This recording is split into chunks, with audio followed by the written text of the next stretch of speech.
அன்பு அது ஒரு மலர் இல்லை, ஒரு ஆயுதம். சரியாக பிடித்தால் காப்பாற்றும், தவறாகப் பிடித்தால் காயப்படுத்தும். ஒரு மனிதனை நேசிப்பது எப்போதும் ஒரே மாதிரி இருக்காது. இன்று தீபம் போல எரியும், நாளை மந்த காற்றாக மாறும்.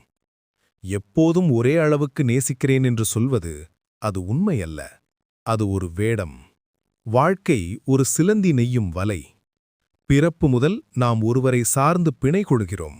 அம்மா, நண்பர்கள், காதல், குடும்பம், சமூகம். நாம் பிணையாமல் வாழ முடியாது, ஆனால் பிணைந்து வாழக் கற்றுக்கொள்வதே ஞானம். ஏன் பல அன்புகள் உடைகின்றன தெரியுமா? ஏகாந்த பயம், தனிமை, உள்ளம் காலியாக இருக்கிறது என்பதற்கான தப்பிப்பு. அது அன்பல்ல, அது ஓட்டம்.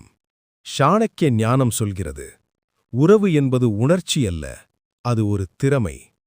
எப்போது பேச வேண்டும், எதை மன்னிக்க வேண்டும், எதை பொறுக்கக்கூடாது, எப்போது விலக வேண்டும். இதை அறியாதவனுக்கு வாழ்க்கை முழுதும் போர்க்களம். அன்பு கிடைப்பதல்ல, கட்டப்படுவது.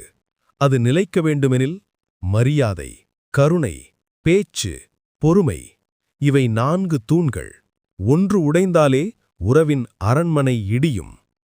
பிரைமரி உறவு, அது உன் உயிர் கயிறு. அங்கு உண்மை, அன்பு, அர்ப்பணிப்பு தேவை. செகண்டரி உறவு, அது பயணம். அங்கு மரியாதை, நேர்மை, புரிதல் போதும். ஆனால் உறவை அழிப்பவை பேசாத மௌனம், பொய், பொறாமை, அவமதிப்பு, மன்னிக்காத மனம். இந்த விஷம் ஊறினால் அன்பு உயிர் பிழைக்காது. உறவு ஆரம்பிக்கும் முன் உன்னையே கேள், நான் உண்மையாக அன்பு தரத் தயாரா? நான் காயப்படுத்தாமல் பேணுவேனா? நான் என்னை புரிந்துகொண்டு பிறரை புரிந்துகொள்வேனா? இதயம் காலியாக இருந்தால் உறவு தொடங்காதே. இதயம் உறுதியானால் அன்பைத் தடுக்காதே.